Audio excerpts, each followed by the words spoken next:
Earlier today, the Prime Minister announced the goal of a ban on single-use plastics by 2021. Here's what he had to say. Currently, Canadians throw away $8 billion worth of plastic material every single year. By recycling or reusing these plastics, we can reduce pollution, generate billions of dollars in revenue, and create approximately 42,000 jobs across the country. And Environment Minister Catherine McKenna joins us from Toronto. I think the outfit you're saying is Ron. Is that what it says, Catherine McKenna? Oh, Toronto! We the North! Toronto Raptors. You know what? I had a good line that we don't like talking trash. We don't like trash talking. We like talking trash, and I think that's what we're doing today, isn't it? Let's talk some trash. You are going to set in wheels the motion to ban plastic. Some people think you're grasping at straws here, plastic straws, albeit, but we got a lot of good jokes. Yeah, okay. Let's seriously though, why are you waiting till now to announce that you're moving towards this ban? You know, you're powerless to act in this mandate. You could be defeated, which means it might not happen. Why wait so late in the game? Well, we've been busy doing a whole range of things, from tackling carbon pollution, so tackling climate change, doubling the amount of nature we protect. And just last year, we announced our Oceans Plastics Charter with the world at the G7. So making sure that we work towards 100% of our plastic waste being recycled, being reused, or biodegradable. So this is part of our action at home. We're going to work as fast as we can. We need to, of course, look at the science and hear from folks. But the Canadians I talk to, they want us to take action on single-use plastics, that they're sick of seeing, whether it's plastic straws, you know, often the images like in nostrils of turtles or bellies of whales filled with single-use plastics like cutlery. They want us to take action, and that's what we're doing today. Very exciting announcement. But let me point out, we do have, as I was mentioning in the introduction to this interview, Nick Yanos has a poll out, shows 80% literally of Canadians say, look, let's deal with this in your own backyard. Don't be shipping this plastics around the world looking for a place to recycle. Isn't the public already ahead of you on wanting this stuff banned? So why are we going to see it delayed by a consultation and perhaps an election result? Well, I mean, we need to make decisions based on science, and not everything is you don't need to ban everything that, you know, we're not going to, you know, for example, plastic bottles. We can just make sure we're doing a better job recycling. But I get it. Canadians, I agree with them. We shouldn't be shipping our plastics abroad. The developing countries don't want them, and we're actually throwing out waste. We're throwing out value. So when you throw out plastics, you're actually wasting the value of the plastics, and that's $120 to $150 billion we're throwing out every year. So this is about taking action ambitiously, but of course you need to make sure that you're designing the right tools. Sometimes, you know, some things you can ban because they're good, you know, affordable alternatives.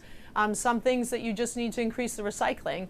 And the other announcement that didn't get as much attention maybe, but today we announced that producers of plastics are going to be fully responsible for the cost of recycling and for making sure their plastics are recycled. Because I know Canadians are not, they work so hard here in Ontario. We got our blue bin, everyone's putting their plastics in.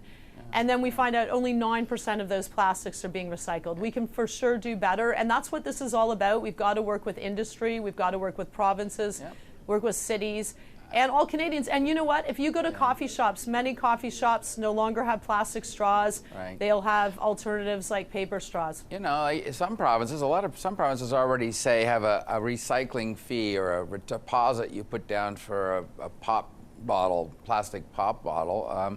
I don't understand why that's not done in Ontario, particularly in other provinces. It seems to be a no-brainer. Why don't you tax it or force people who make plastic containers to charge a deposit that can be refunded by people that want to make some money, for example?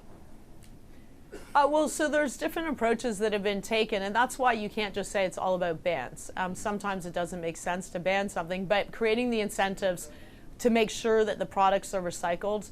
And we've seen that. Like, look, the LCBO in Ontario, they stopped using plastic bags and used paper, and people adjusted to that. Some in Toronto,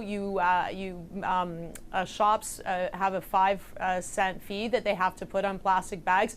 That's reduced the plastic bag use, I think, by 70%. So there are different ways to create the incentive for us to move from plastic waste to actually doing right by our planet. And as I say, like, it's not just, it's not just about getting plastics out of our ocean. It's about getting them into the economy and creating value out of them. We can reuse these plastics. We're just not.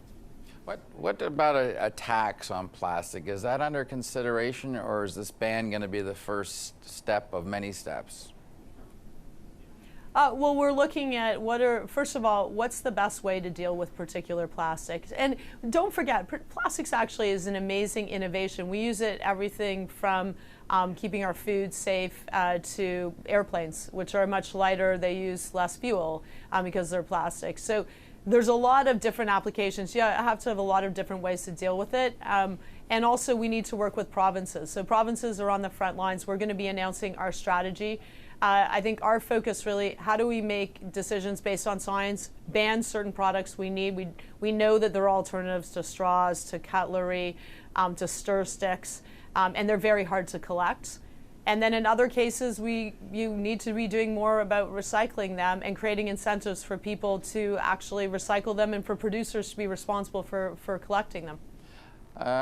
A question that was asked of the Prime Minister today, and he stumbled a bit on it. What exactly has Catherine McKenna done personally to avoid single-use plastics? What do you do that might be an inspiration to others to do? Well, I mean, so there's one thing that does maybe sometimes get me trouble when I go through security lines at airports. I actually carry my cutlery. You can now get little packages of reusable cutlery. So I have steel forks and spoons and chopsticks that I carry around. It just means I pull them out all the time. I don't need to use single-use plastic cutlery. I also carry a water bottle and a coffee mug whenever I can. So there are little things that you can do, and I see this all the time. I talk to kids, they often will have metal straws, they always carry their recycled water bottle, that we can all take action, and there are amazing stores out there. In Ottawa, there's New Grocery, NU Grocery, first ever zero plastic waste grocery store. So you go in and you bring your own containers, or they provide paper bags, and you can fill with your products. So there's just a different way of living our lives, and businesses are in, from small coffee shops that don't have plastics to IKEA, which has said that there's going to be zero single-use plastics in their cafeterias. So we all have to be part of the solution. All right, I'll let you catch a plane. Hopefully they'll let you on with your cutlery, and I know you want to get home for that Raptors game. Thanks for joining us, Catherine McKenna. Yeah. We the North.